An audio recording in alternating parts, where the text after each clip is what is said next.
Welcome back to the Shortcut Live. We are the only consumer technology show that is live currently, I would say. It's our daily video show.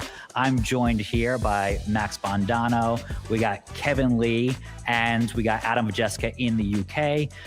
We are broadcasting from New York City every single day.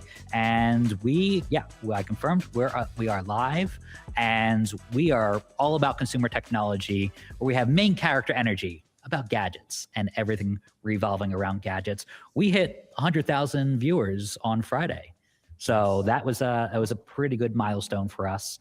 That was our first full week of doing a show. Mm-hmm. We're going for another full week, 5 days a week. So we're going to see if we can pull this off. I'm making these guys come into the office every single day, even when I'm not here. So that's how we do fairness here. But we got a jam-packed show for you today. We're going over Super Bowl TV deals. That's a big thing. We're streaming on X. We're streaming on Substack. We're streaming on Instagram. We're streaming on YouTube. So all the major platforms, drop us a comment. It does cost me $1 every time you guys comment. There we go. I distribute to these guys. So already we're racking it up. All right, got $1. Good afternoon from please, Jason. I love the comments, but please consolidate it to one line, folks. It cost me a bundle. So no, we have a fun show. Like I mentioned, Super Bowl TV deals, MacBooks, maybe the MacBook Pro around the corner. That's a pretty good deal. And then iPhone Flip. We've heard rumors about the iPhone Fold, but Apple may have another trick up its sleeve. We got tons of AI news, how that's going to make your life either easier or just lead to more AI slop. We'll try to dissect that. And then 8K TV deals, or 8K TVs may be on the chopping block for a lot of manufacturers. We can kind of see that coming. Yeah. But we're kind of giving you that forewarning of what not to buy in this day and age. So in addition to advising you on, hey, these are good deals, there's some bad deals out there as well. And then just a couple gaming news stories, and Last of Us Season 3. So let's start at the very top. I would say our top story is new MacBooks, because this thing, the M4, a little dated now.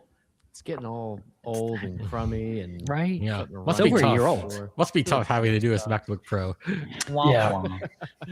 I'm sorry, guys. The M1, the M2, and then the M0. I think Adam has an Intel based. I have an Intel i7 from probably like 2016, 2017. See, Adam is in the future, but his gear is also from last century. So that's my gosh, that's the blended.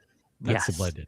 It's almost like I've been asking for a new laptop from Uncle Matt. But he doesn't I've been asking Uncle Matt for a new laptop too, and he hasn't budged. So I'm paying out for all these comments. That's what it is, guys.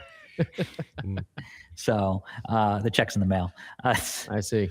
No, the M5 MacBook Pro, we've been waiting for this. May come out in February or March. Max, give us the shortcut skinny on how we feel about this and what the latest news is. It comes from Bloomberg's Mark Gurman, reliable Apple expert. Very reliable source. The timing is probably going to coincide with a software update. Tell us about the new MacBook Pro M5 and what we should expect from it. Yeah, so this news broke over the weekend. Mark Gurman at Bloomberg has a newsletter called Power On. Me and you read that religiously because Mark Gurman always sneaks in some sort of tidbit about the future of Apple products. This weekend, he mentioned new MacBook Pros, which we've been expecting for, I want to say, the past 5 to 6 months or so. We've been expecting some sort of like a mid-cycle bump with the new chipset, the M5 Pro and M5 Max chips. Looks like these laptops might be coming out in like the next couple of weeks or so.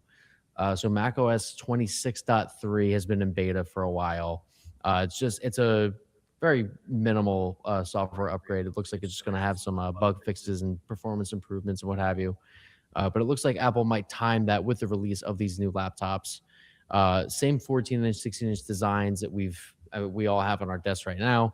Same thickness, same ports, same screen, same everything else, except you're going to get some new chips. You're going to get the M5 Pro and the M5 Max chipsets. With them, have not technically been announced yet, but it looks like they'll be announced with these new laptops. So we've been playing with the M4 Pro and the M4 Max for a while. So I have an M4 Max right here. If someone has even an M1 and it's good enough, and they're like, I don't need it to be any faster. Battery life is great. It could be better with these. What's the main benefit of upgrading from an original M1 MacBook Pro? There's some graphics improvements, there's some performance improvements. Apple makes, these huge claims year over year about how much faster these chips are.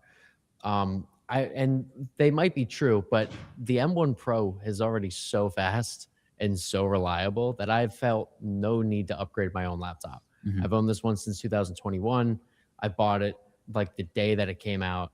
It has served me well. Battery life is starting to take a little bit of a hit. So that might be a reason why, like if you need the absolute best battery life in the world, you might want to upgrade to these new ones coming out. I quite honestly don't think anybody should buy these laptops that are coming out in the next couple of weeks. Yeah. Because we are expecting a full MacBook Pro redesign towards the end of the year with the M6 model. Okay, that quickly. That quickly. I don't really understand. I guess Apple's just doing this to get these new chips out of the way and, give these laptops some sort of an upgrade, keep them in the press cycle, Right. keep, excitement around them to have a strong sales quarter in the next quarter of the year. Because it's been over a year. Like Yeah. fall of 2024 was the last time Yeah, it's that been this bad boy got updated. it's been what, 14 months again since Apple put out new MacBook Pro. So like they are due for an upgrade, I guess, but this upgrade is going to be so minimal that it's probably just going to be worth skipping just because we have these new redesigned MacBook Pros. Allegedly, but every sign points to them coming out towards the end of the year. There is a 14-inch MacBook Pro powered by an M5 chip, a vanilla M5 chip, so not a M5 Pro or an M5 Max. So it seems like, yes, these new chips have to come out in terms of being the overpowered M5 version. Exactly. That MacBook Pro came out in October 2025, and having an M5 or M4 Max, I felt like, ooh, M5, that's immediately better. 4 is better than 5, but because it's the vanilla M5 chip, it's actually not better in certain circumstances than an M4 Pro or an M4 Max. Exactly. So with the M5 Pro and M5 Max, we're expecting bigger performance gains. A lot will have to do with graphics, probably with AI processing, because Apple is planning a huge Siri upgrade with probably Mac OS 26.4. It'll align with the upgrade on the iOS 26, where Gemini is going to be integrated in everything. So there's going to be a lot more AI stuff. So Apple's going to need more horsepower in their chipsets to do that. M5 Pro and M5 Max are probably going to be positioned that way. So it'll be more of like a, hey, these new MacBook Pros can do new AI tricks. Check it out. And that'll be like the main selling point because they're going to look exactly the same. Same colors, same, design and everything like that. Same mini LED screens. Yeah. It's just going to be a chip upgrade. The screen But upgrade. they could be coming out soon. The screen upgrade, theoretically, this fall is like the biggest draw. Like they might do the tandem OLED. They might do even more mini LEDs, like dimming zones. Yeah, the tandem OLED is the big upgrade that I would be looking forward to, even over the chipset bump. Obviously, having an M4 Max, I don't really need that big of an upgrade. It is nice if it renders video faster. Can't beat that. But Exactly. it's not like I'm dying to get more speed. But that tandem OLED, a better screen than what I currently have, that seems like a major shift in design later, hopefully this fall.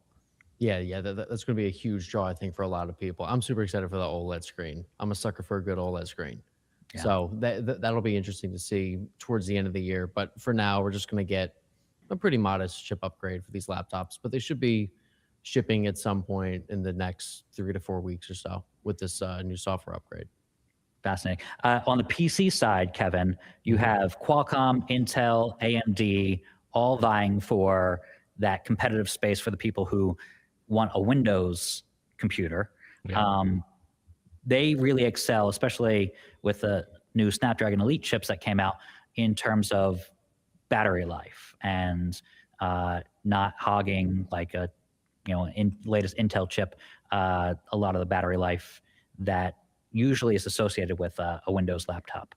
Tell me about the competition out there for someone who's deciding, should they go Apple with a MacBook Pro or look at like a Best Buy that has a ton of Windows laptops that they feature on their counters. Right. It comes down to really like what software you want to run or what programs are you using. If you're all about that new Creator Suite, then definitely go Apple. If you need like Premiere, you're looking for a little more graphics power, like for really heavy encode, and you want a discrete graphics card, then you got to go Windows because Mac does have that. If you're gaming, just go Windows. That's period. That's easy. Pretty easy. It's something that Apple has not been able to accomplish, at least for extreme games, like something besides what you get on Apple Arcade. Apple Arcade took a somewhat of a step this past fall with the latest iOS and macOS update, but it's still not your go-to place for playing Call of Duty or Battlefield or anything extreme. Adam, how do you feel when you game on a PC? What are you using?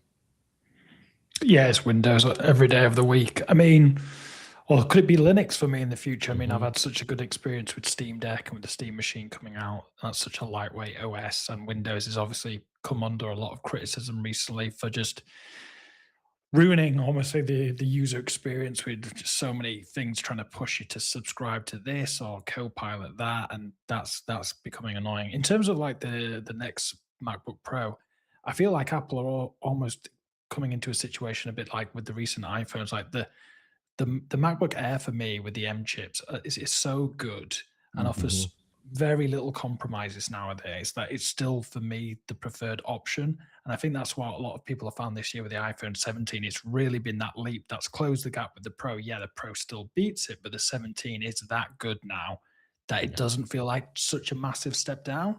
And I kind of feel like now, ever since Apple got rid of the Intel chips and went with the M chips that they make, that gap just keeps shrinking for me, and the Air just becomes more and more appealing, unless, of course, you're a super heavy power user. But yeah, I'm excited to see what keep these gains that keep coming with every new iteration. I would totally buy a MacBook Air, except for two characteristics of it, and that is it only has two USB-C ports, and they're both on the same side. So, I mean, I'm using 3 USB-C ports to run this podcast, so that's already a deal breaker. And the SD card slot that the MacBook Air lacks. Otherwise, the power is fine. The battery life is great. The size appeals to me, especially the weight of it. It's a little less chunky than this MacBook Pro, but it's the USB-C configurations and the SD card slot that kind of kill me on that. Where, yeah, I could have another dongle, but who wants to leave that dongle life? So that's not for me. I think the one thing that keeps me from using something like the MacBook Air is literally just the 120 hertz refresh rate. It is the one thing I can't get over. Once you go to a ProMotion screen, you cannot go back. Yeah. It's hard. Like I'll turn it off sometimes on my MacBook Pro just to like save battery life, and I'm like, damn, this sucks. And like it just looks like trash to me. Yeah. And some people can't even see it. I'm so obsessed with 120 hertz screens at this point. All of my my daily carry items, they all have 120 hertz screens now. So like I'm on that train. I cannot go back. Totally. Speaking of ports, going into a Best Buy recently, and I was playing with the Microsoft Surface, like laptops and the Surface Book. It just had USB-A in there, and I was like, oh, sometimes I need that. Especially with like some of our podcasting equipment, we have to have an adapter for it. I kind of miss having those ports sometimes. So I feel like the MacBook Air is a little bit too light in terms of ports, where I'm looking towards a Windows PC or I'm looking towards the MacBook Pro every single time I'm tempted to slim down. So it just doesn't happen. I think one wild speculation is the MacBook Pro might be as thin as the MacBook Air. It might just be as thick as it needs to be for the HDMI port. That's it. And I definitely would go for that if that was the case, because I'm just tired of carrying. I want to slim down. My backpack is heavy enough. So if Apple could do something about that. If not, I may choose a different laptop. One day you'll you'll see Apple-less logo. We'll see. But yeah, gonna venture out one day soon. Are you gonna take the ZenBook with you to, San Jose? I need to steal that from you. That Asus ZenBook is just a piece of work. So yeah, that is definitely on my radar. Also on our radar, we might see another iPhone foldable, but the rumor points to an iPhone flip coming soon. Another one from Bloomberg's Mark Gurman over the weekend, claiming that Apple is already going to follow up the iPhone Fold that's coming out this fall with a flip phone, kind of like we saw with the Galaxy Z Flip or Motorola's Razr phones, where it kind of flips open, kind of like this yet you see here. Yeah, what do you think of this as opposed to the book-size passport-esque foldable? It's just a different way to go about having a foldable phone, and I would say a cheaper way for Apple to kind of sink into that market. What do you think? Yeah, Matt? no, it's definitely going to be slightly more affordable, just given the size and the engineering that's going to have to go into it. I think this will be more of some sort of like a fashion play for Apple. We've seen Apple start to experiment with, fashionable accessories for their phones. You have the crossbody sash thing for the iPhone Air now that you proudly rock once in a while. Every You'll once bust in a that out. while. Yeah. You'll like walk down the runway and you'll be like, here's my new iPhone Air. They may do something like that because Motorola's been dipping into that with the Razr lineup too. So Apple may try to engineer this as a more like trendy smartphone to have. Like the iPhone Fold is definitely going to be trendy just because it's the new thing. But with the iPhone Flip, there's something about just having this super pocketable smartphone. I mean, it'll probably be around the size of the Motorola Razr Ultra. Yeah, you got that. If you could hold that up right there, that is, and flip it open if you're don't have a bunch of discrete notifications. There you go. Yeah. See? And so it collapses down in this nice little size, and it fits right in like your jacket pocket if you want to. So with the iPhone Flip, they may do something similar to this to follow up the iPhone Fold. There's not really any details as to how big it is or like what features it might have. We've also heard before that Apple's probably working on this because they're always working on something in their labs. There's no guarantee this is going to ship, but it's definitely something Apple's considering doing with their foldable iPhone lineup, is just shipping the passport size iPhone Fold first and then following it up with something around this size. Could be kind of compelling. No, I don't know. Would you prefer to have an iPhone that folds like that, or do you think you want like the tablet size? I want the tablet size, but I think because these phones, I think they've gone up in price a little bit, but they started at $999, right? Roughly, yeah. These phones are a lot more easy for people to say, okay, my other phone cost, the iPhone 17 starts at $799. I can upgrade to something that's $999. So it's easier. It's a gateway foldable in a lot of ways. So I think it's a smart play for people who can't necessarily afford a phone that costs $1899. And we think the iPhone Fold may cross that $2,000 it's barrier. probably going to be around $2,200. Yeah, it's going to be very expensive. Right. And even if we're off by a couple $100, it's still too much for a lot of people, even when you factor in trade-in. So exactly. Adam, what's holding you back from trying your first foldable phone?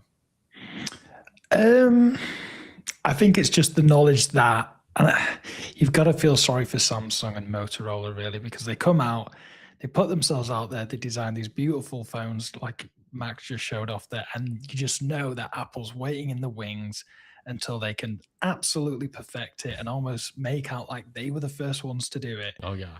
And that must be, soul crushing for those designers at Samsung, because if they do come out with their own basically Z Flip in an iPhone, that's just, you've got a spare thought for them, haven't you? I think, and it's going to sound probably a bit cliche to say this, but I think the thing that's been putting me off the Fold or foldables in general, price is obviously one thing, but it's the crease. I am one of these weirdos that if there's even like a slight speck or a dead pixel or any sort of imperfection on the display, it kills me. Mhm. And even though they've come a long, long way, that crease, that little, I even could see it when Max opened the phone, and it looks gorgeous. But as soon as you turn it around and you get a little glimmer of that crease, I'm just like, no, I can't. It needs for me to be completely smooth. And yeah, I think I that's get what's it. holding me off. I get it. And supposedly the big rumor has been for months that Apple has cracked that. No pun intended, because the opposite is supposed to happen. They won't have a crease. They've figured it out. We'll see if that rumor is true. And there's still going to be people like who wipe their finger up and down and say, I still feel the crease. Who knows? But that the fact that they're experimenting with an iPhone flip doesn't mean it's going to come out. But I just think it makes a lot of sense for that price point and for the design if they get rid of that crease to kind of exhibit having a second foldable with that characteristic that Samsung, for the most part, they haven't eliminated it, but they've come a long way. Very close. They're getting very close. Yeah. So if that's holding you back, I get why they would want to come out with a second foldable design, a variant that is. I don't think they'll ever do $999 like Samsung and Motorola have done. Yeah. But I think, $1099, $1199, something like that, where This one's $1,200. The Razer Ultra. the Ultra, right? Yeah. So, yeah, that if they come out with like two sizes or whatever they do, usually they come out with one size that first year. I think they could, ballpark it $500 to $600 less than a passport-sized foldable to get people into that market, because there's going to be a lot of people who turn their nose. Look what happened with the Apple Vision Pro, and the fact that was, over $3,000. Exactly. There's people who are never going to buy that, but they'll buy an iPhone flip for a couple $100 less. That makes sense. Yeah. That makes a lot of sense. We got a comment from one of our loyal viewers, Daniel Home Improvement on YouTube, about the MacBooks. He said, probably a stupid question, but having removable batteries on the MacBook is not even contemplated for future versions, right? I'm asking because there were some European regulations about that. There are no stupid questions. There are only questions that cost me money, $1 every time you ask a question. So, that's still a good question. Only expensive questions around here. Only expensive question. But Daniel, I do appreciate you kept it to one line. I was just going to say, he did keep it in a single block of text. So it's a long nice question. Yeah. But it only cost me $1. So yeah, removable batteries, I don't see that ever coming back to an Apple device. Definitely not on the MacBook. No. Yeah. Just because that extra inch of space where you have that little, release for a trapdoor, that little lever, that's going to cost you basically design points in Apple's mind. I just don't think. It's also like capacity. You have to make a housing for the battery, housing for the outside of the laptop where that battery slots in. Yeah. I think they will fight this European regulation tooth and nail, and before they compromise on design.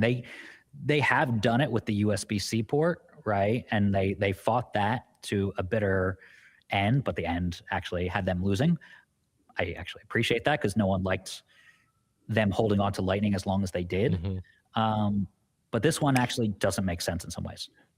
The EU's out of control. Speaking from someone from the UK with their regulations, it's all great that, like you say, on the face of it, it's cool that we can all use a USB-C and it's become the standard, and you don't need to have someone for the Lightning cable. But when you make something the standard, you also prohibit innovation, and something better could come along. Absolutely. So USB-C is good, but it's not like the end goal for every kind of cable out there. So. And I mean, the EU, you guys won't experience this in the US, I don't think, but the EU were also the masterminds behind when you unscrew a cap now on a bottle. Oh my God. Oh, please. It's the captive cap. Adam, this is the single reason why I don't like to travel to any country besides the United States. It makes me want to, start, I don't want to use the word, get demonetized. Can we spend 20 minutes talking about the water bottle caps in the EU? It's on everything now, Max. It's on everything. It's on my orange juice. It's on my waters. It's everywhere. And you try and put the caps back on, and they don't even go back on properly. If I'm going to lose the water bottle cap, I want it to be on my own terms. I will risk losing it. Let me take it off. I'm a grown adult. I don't want you to baby me. I've never lost a cap. I need Neither to have I. cancel. I need to cancel my Mobile World Congress plans to Barcelona now. Thank you. I forgot about this. Oh, I can't. It's the worst. So I It's a do deal worry breaker. about them. They're stepping in a lot of.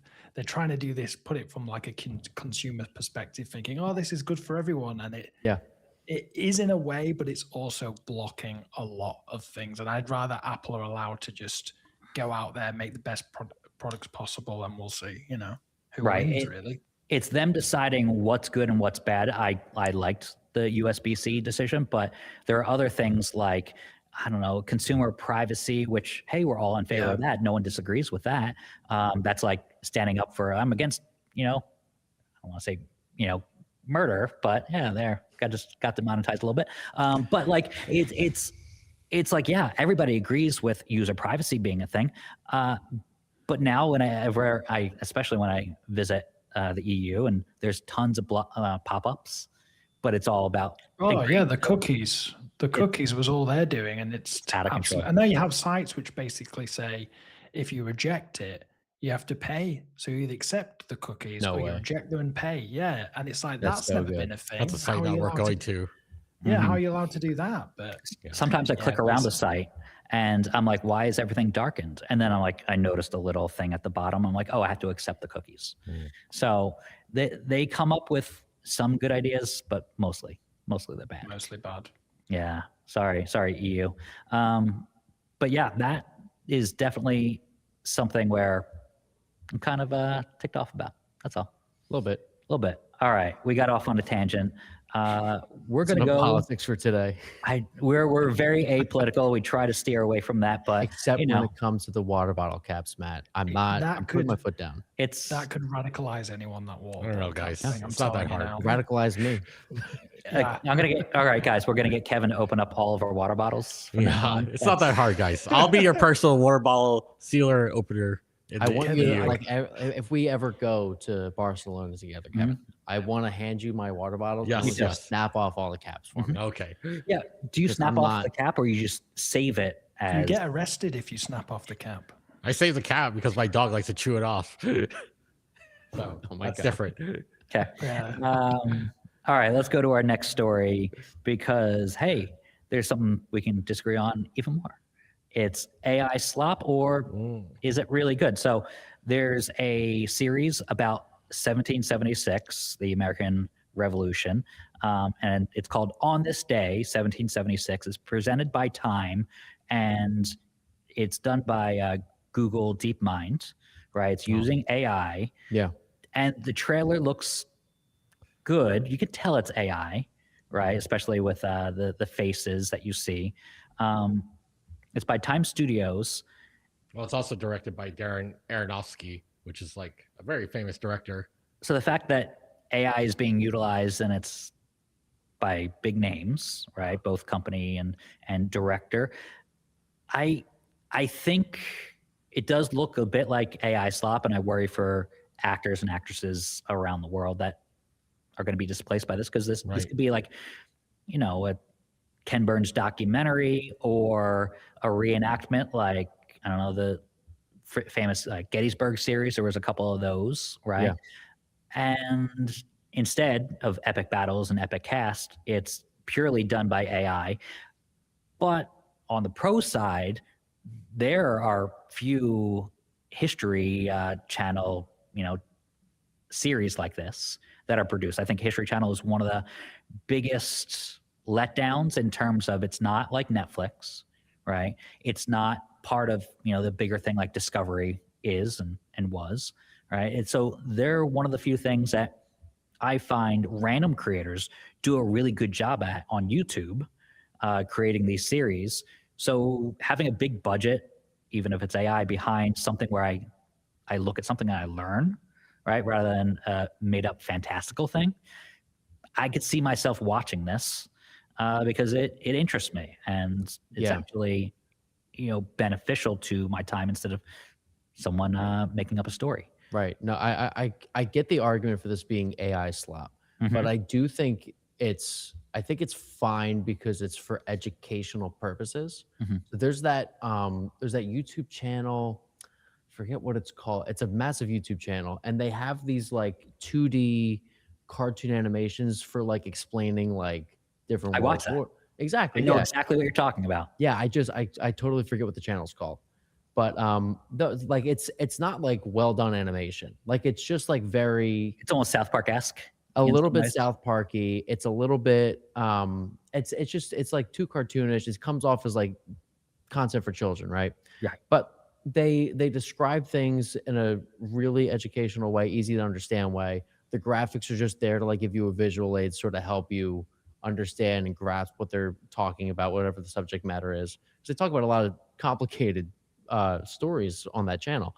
I feel like this is in a similar vein where they're just using AI to give you a visual representation of what these people could have been experiencing at that time in history, what the scene could have looked like.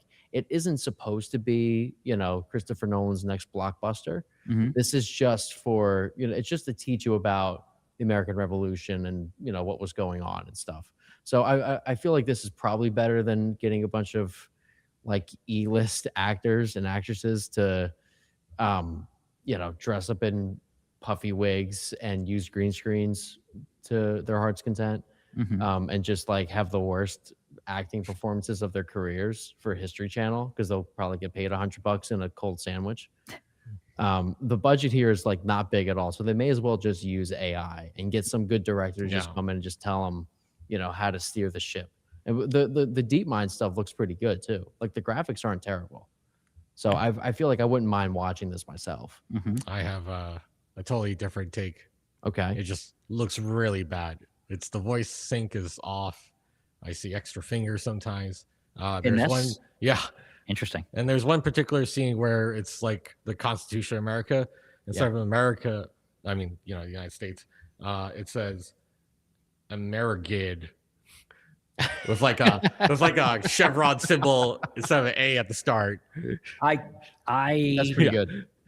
the lettering and also the fingers are something that AI has not really gotten exactly right. I posted something on my Instagram of Kevin and I were setting up that desk, and it was like, "Do you want to stylize the lettering with Meta AI?" And I was like, "Sure." And it looked good, but then it looked like broken English, and I didn't catch it.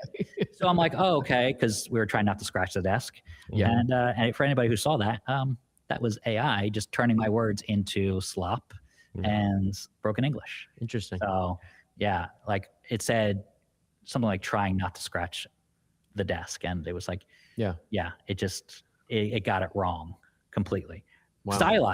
Stylized exactly the way I prompted it. Yeah. But yeah, lettering in this case, you caught that extra difficult. I think there are certain people who won't mind because just like we explained with that, Matt Damon talking about his latest movie, people are watching on their phones. Yeah. Right. And kind of Netflix expects that. So they have to repeat the plot all the time. I feel like this is in the same vein of you're probably not looking closely. So you're just trying to get an education out of it. Right. And then the, deep mind will improve. Yeah. We've seen AI get better at text, not perfect, but this looks like it's on the road to being good. It's just not there completely yet, but completely watchable for education purposes. Yeah. Yeah. If you're just trying to learn about that subject matter, I feel like this is totally fine. Like I get that like there's definitely a few mistakes here and there, and that's just the reality of using AI, but for the most part, it seems fine to me. Like I don't think I'd have a problem watching this. I may like go back and check it out once the whole thing's out. Do we know when it like premieres? I think these are just trailers, right? Yeah. It's trailers right now. Okay. I can only hope they'll fix it up as maybe they will. Yeah, but like in post or something. Maybe they're just trying to tease it out. They got something out quick. Yeah. Especially being called out so many times on Twitter for those trailer mistakes, as you saw, and also being called out by the #1 consumer tech site on Substack. That is us. The Shortcut Live? The Shortcut Live. Wow. If you want to support the site, do subscribe to our Substack. It's theshortcut.com, and we'd be ever so grateful. I looked up what the History Channel you were talking about could be. It could be extra history, serious history, or There's like absolute history. There's a bunch of history YouTube channels that are very interesting. I don't think I've found the exact one you're talking about though. But these all sprung up because, in my mind, the History Channel locks its videos and doesn't upload all of its content to the internet. They are very like basic cable still. It is the infographic show. Is that what your infographic Yes. show? That is one that I'm referring to because they make these really. Oh yeah, That one. yeah. You've seen that before. I feel like some of it's done. I don't want to say with AI, but kind of looks like it these days. The vibe is AI nowadays, but like it wasn't at one 5 time. years ago before AI was like really a thing. Yeah. They've been making a lot of really good videos for years and years now. That makes sense. With really decent animations. Right. And yeah, I learned a couple things and I just like have a playlist. So makes sense for, a big director to kind of hone in on this, but it's surprising that someone from a Hollywood name is going AI. Sign of things to come. I like that. I think that's a good. I feel like AI now, the more it's being used, obviously you've got the slop, you've got helping people, organize or answer. It feels like it's slowly starting to be used well. Maybe that's just because it's advancing so quickly. But I'm just thinking back when I sat down and I watched Napoleon on Apple TV. And even that, you watch that and there were so many historical inaccuracies. So it's one thing to say, oh, AI's messed up the Constitution, but I'm watching, Napoleon take on Egypt and do all this stuff. And then I'm looking it back on Wikipedia. I'm like, did that actually happen? It's like, no. It's like, well, okay then. So if we're going to take liberties in human-directed, human-starring things, then if AI throws an extra finger in there, but it's more educational and more accurate, I'm all for it. Yeah. No, like Hollywood's been doing that for years. There's what was that Iran-based movie like released a couple years ago? I don't know. You talking about Argo? Argo, thank you. Oh. With Argo, there was a whole, not to spoil it for anybody, but chase scene at the end where they got out of the country after the revolution, just by like, there was like cop cars and everything, and as it's chasing down the plane. Yeah, none of that ever happened. It was like, it was dramatic effect. It was scary, but there was no like they're taking off and then the police car is chasing them type of scene. Interesting. That happened in real life. So yeah, Hollywood's been taking liberties for years to. I mean, the Tetris movie on Apple TV. I don't know if anybody saw that. Same thing. I'm halfway through. Yeah. There's a lot of so inaccuracies in good. that. It's very good. It is, but very it's good. it's not in like half of it's inaccurate. Yeah. Or it's just the structure of it. So Interesting. yeah, if AI can nail it a little bit better and be entertaining, great. But we'll see if we label that as slop when it finally comes out. Something that is definitely this time of year, Super Bowl deals. Hey. All right. So we have a couple to highlight that are really good. We got top manufacturers out there. You got Sony, you got TCL, always at the top of our list in terms of recommendations. So this week, we are going to be featuring Super Bowl deals that companies kind of highlight to us or, we find on our own amongst retailers like Amazon, Walmart, and Best Buy. So first one we have is Hisense, a 55-inch U6 series mini LED smart Fire 4K TV. That's a mouthful. It's a 2025 model. You can have it and we have a QR code up right there. Max, point in that direction. Straight, No, shoot, other way. over There you go. There it is. Lower. Right down there. Good. So there's a QR code in Click. case you're watching on your laptop and you have your phone on you, or we have the link on theshortcut.com. Kevin wrote that article. $429. You're saving $95 on an already low price. That link will lead to Amazon.com. It is a mini LED TV. Kevin, what do you think of this TV? It's the best Fire TV. The only Fire TV we recommend. Not that weird Omni crap, not that Spectre, not any of those other makers. Hisense is the only TV recommend for anyone buying a Fire TV. I agree with that. Yeah, the Fire TVs are known. They're notorious for being the cheapest TVs in just both price and quality. Hisense, actually a good name brand out there, along with TCL in that same like price bracket.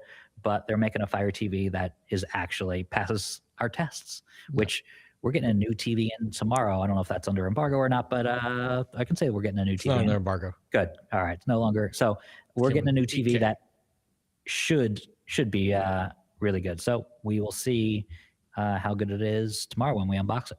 Mm-hmm. All right. So next one is the LG 77-inch TV. It's the C5 series. Yeah. Oh, it's an OLED. So a lot of people want OLED. 77 inches is a lot bigger than your average TV. The last one we just talked about was 55 inches. So if you have a lot of space, if you don't live in a Manhattan apartment and are crazy enough to have a 98-inch TV, that's maybe me. Yeah. 77 inches is a great size. I feel like, between 60 and 70 is like the most popular size these days. Yeah. But this one is just $4 under the 2K mark for a price. Mm-hmm. Very nice. Originally, you're saving $1,700. So this is a deal we found at Walmart.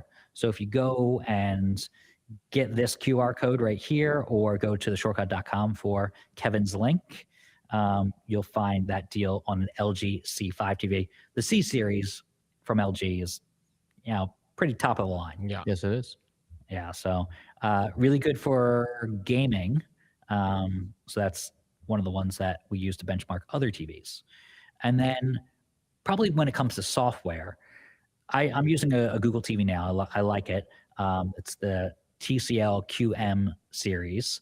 That TV, the QM8, is amazing. 98 inches, as I mentioned. Probably too big for my apartment, but I'm moving things around. So it's a little bit shortly.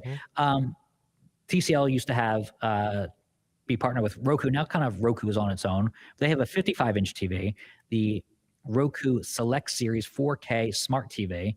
Again, it's a 2025 model. So this is the next one. $248. It's down $100, $101. Yep. And this is a deal that we found on Amazon. So this is the next TV in the lineup. So we have like 3 that we're featuring here. A lot more on Kevin's article on theshortcut.com.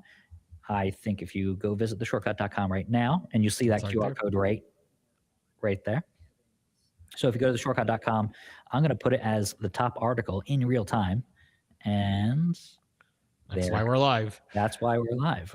We just edit live, basically. That should be the entire show, where we just edit. It's just us editing the site 24/7. Just like we just pop into the chair when we're here. Okay, perfect. Yeah. So coming soon. The Shortcut, never not live. Never not live. Coming in addition to the Shortcut After Dark. That's when things get spicy. Yes. So we toyed around with that idea. Took it from a joke to conceptual. Tons of whistling. Yeah. So anyways, every whistle gets us $1, by the way. Yes. No, wait. For the Shortcut After Dark. You go, yes. Whoa, yeah, yes. Wait a minute. He said yes. Got it. We have that on tape, Matt. Clip that part. That's right. That's right. Good deals, though. Yeah, Kevin has more deals highlighted, including a TCL 55-inch U6 series TV. That's like one of their best, especially at a $429 price point. Kevin, what do you think of the 77-inch C6, the OLED Evo Smart 4K TV? It's the TV again. It's like an OLED. That's the biggest thing is the savings. $1,700 off. We're also highlighting the Sony 65-inch Bravia 5. So the Bravia 5 is already under $2,000. Now it's under $1,000. So it's $998. The Hisense TV, it's fantastic. It's so good. Is that one? Which one do you have? Is that in your bedroom or is that in the living room? I've got the Bravia 8 Mark II in the living room, Bravia 5 in the bedroom. Bravia 5 is a killer television. Yeah. It's perfect. Yeah, it's so good. Like, I wish it was OLED, but I love mini LED too. And Sony does it really well. So it's a great TV. And you got the Hisense 85-inch U6. So if you're looking for a bigger size, that one starts at $997. Yep. So that is the same as the first one we highlighted. That's $429. You're basically doubling the price for that larger screen. And that's also a Smart Fire 4K TV. Last one on the list of this, you can find more on theshortcut.com. The TCL 98-inch QM 8K TV. It's a QD mini LED TV. That one sounds familiar because right? That's the one I have. Yeah. Yep. So that one is just shy, again, 98-inch TV, so it's going to be expensive. It used to cost maybe $2,000 more, but now it's down to $1 under $3,000. So, wow. Yeah. Pretty good deal. $2,999. So if you're shopping for TVs, we have all the links on theshortcut.com. Stuff we highlight. Again, Kevin, you mentioned some of the crap TVs.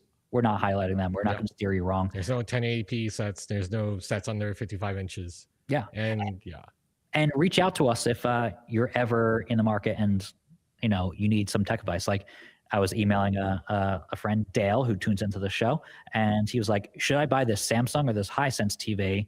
I led him to the Samsung TV. It was a good price. His budget was just under $1,000, and he got a 75-inch TV. So and he used our link. Very Always nice. appreciate that. So he went out of his way to like make sure we got credit. So that really helps.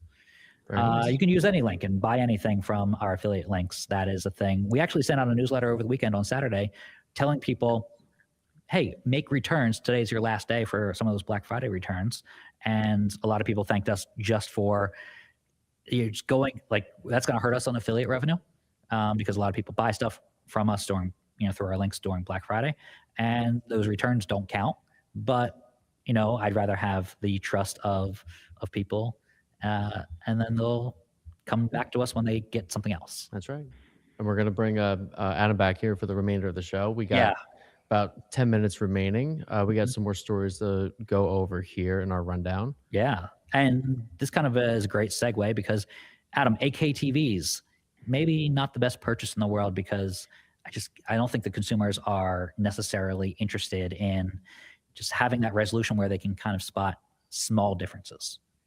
It's basically looking like we kind of mentioned actually when we were talking about the PS5 Pro and Sony putting 8K on the box. Like 8K TVs are basically, they're not dead yet, but LG has now come out and basically said, consumers don't want 8K TVs. And it's actually surprising how long 8K TVs have been around. Sharp were the first ones to bring an 8K TV to market in 2012, which is madness. And the first 8K TV started selling in Japan in 2015. I specifically remember when I was in Japan, I was in a Yodobashi camera and I sat in front of one of the TVs. I was like, this is a really nice TV. And it was 8K. And that was in like 2016, 2017. I couldn't quite believe it. But they never really took off. LG has announced it's no longer making 8K LCD or OLED panels. And it was the only one to do an 8K OLED. So that's a bit of a blow if you are into the 8K scene and you love OLED. And LG's joined TCL, who's also distanced itself from 8K in 2023, saying low demand. And Sony's also discontinued its last 8K TV was in April, and those two are obviously merging as well. So that goes hand in hand. And it's like you said, 8K TVs, it's more resolution. It's very imperceptible to most people. And I think the biggest problem is there's just not really any 8K content out there. So even if you have this display, you can't really take advantage of it. So most of your viewing is going to be in 4K, and then that just feels stupid and a waste of its potential. So I think bring back 3D TVs. That was for me. I love 3D TVs. I want them back. Oh yeah, curved TVs as well. It was hung around in the monitor space. They make more sense there. But there's a reason there's no 8K TVs in our Super Bowl list. Yeah, though, that makes a lot of sense because we started seeing them die out at CES like 2 years ago where we're just like, oh, where are you touting your 8K TVs? Yeah, where's a Z8K from Sony or something like that? Right, and it just wasn't a thing. Yeah, last year I reviewed one of the only new 8K TVs, the Samsung QN 9900K, 99000K, I think, and it was just like, well, one of the things I talked about was this is only new 8K TV for 2025. LG stopped, Sony stopped, TCL doesn't have anything. Yeah. It just, if it's not capturing consumer attention, especially at the sizes that they're buying, like you have to have a massive, 100-inch or more TV to really, perceive the difference. Not really worth it. True. So that is good tech advice. That's what we're here for. The #1 consumer tech site on Substack. Drop your comments in. Rack up that bill for me. Quick hits because we have like less than 10 minutes left. The Galaxy S26 Ultra, the official design apparently leaked Max. Evan Blast showed it off. He was the subject of other leaks from prior shows on the Shortcut Live. Yeah. And what do we know from this design? Still seems to have the S Pen, or the Pen S, as some people have called it. But the phone is supposed to come out February 25th, so later this month. Yeah. And I think it just looks a lot like last year's phone. So hopefully that new privacy shield that we discussed on the last show on Friday, something like that comes up as a big deal, something internally. Yeah, there definitely needs to be something new. The privacy shield's definitely going to come into play, I think, for a lot of people. It's going to be a compelling reason to buy this phone. The design is something we've been anticipating will look basically the same as last year. This new image of the S26 Ultra kind of confirms that. It looks maybe slightly thinner in this one because of like the way that it's angled. I don't know that it's actually going to be thinner. There's a rumor saying it will be. We will see. The camera bump definitely looks a little bit bigger. Looks like it's like double stacked now instead of single stacked, which is interesting. And now, of course, you get the S Pen and everything, and there will be Galaxy AI in this phone. And it's going to come in some new violet purple finish of some kind. Okay. And that's about it. This is the S26 Ultra. We've seen this phone a few times over the past couple of weeks, and we saw it last year with the S25 Ultra. So we got a couple more weeks until it launches. We'll of course be covering it. Keep sending in your comments about the S26 Ultra if you want to know more about the rumors and everything. Updating our rumors roundups on theshortcut.com shortly. Yeah, we'll be tracking this one pretty closely. Absolutely. Yeah. And I think with this new phone, the Ultra is really the seller amongst our early adopters who, when we put up the link, it's the big one. It's the trade-in deals that get people, because they're like, all right, I have a S24, maybe an S23 that they've been holding on to. And then they go for those trade-in deals. They get, anywhere from $700 off to, maybe they're down to 200 something. They get something off depending on the newness of the prior phone and the storage size and so forth. I think that's really the lore, is like, what can it do? What kind of trade-in offers can I get? So stick around for that link. Usually launches, day and date with the launch event. So yeah, stay tuned for deals on the alleged S26, which yes. So that's definitely happening. All right, we have time for maybe two more stories. Adobe Firefly subscribers can now create unlimited generations. This is a big deal, Max, in terms of, you and I have been testing Firefly a lot, especially when we're doing, design work on Photoshop and just different elements for different programs that Adobe has. Firefly is like the back end to Adobe's AI, right? Exactly. And you're always capped at a certain number of generations before your cloud resources ran out. Is this really happening? Is this really unlimited? Oh, it is unlimited. You can use any image generation model that you want that Adobe integrates. You got Google Nano Banana Pro. You have GPT image generation, Runway Gen 4, and Adobe's own commercially safe Firefly AI models. That's important. Explain that to people. Yeah, so with a lot of the image generation models out there, they use photos and videos sourced from the web that those companies don't necessarily own the rights to. Mm-hmm. So if you generate something with AI, you might be, using somebody else's intellectual property, which can lead to a bunch of different headaches. With Adobe's Firefly models, none of the source material is owned by anybody else except for Adobe. Adobe has every right to use all the material that they've trained their AI models on. So you can generate whatever you want, and you can use it in however many commercials or social media posts that you want to without having to source anybody else. Okay. So very important, completely unlimited now. Very nice addition to Adobe's family of creative software.